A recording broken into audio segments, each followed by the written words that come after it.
آج ہم عید الاضحیٰ کی اس پرسکون صبح کا ذکر کریں گے جہاں سے روحانیت کا آغاز ہوتا ہے۔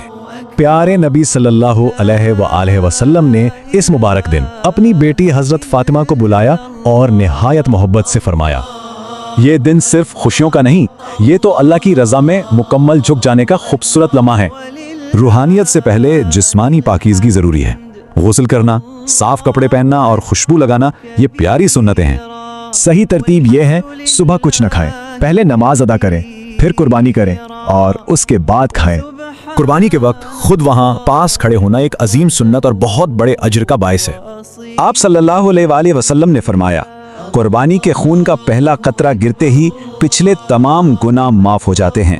اس مبارک لمحے میں اپنی آنکھیں کھلی رکھیں کیونکہ یہ اللہ کی عظیم رحمت نازل ہونے کا وقت ہے۔ تو سوچئے، کیا یہ محض ایک رسم ہے یا روحانی پاکیزگی کا سفر؟ اللہ ہماری عبادتوں کو قبول فرمائے۔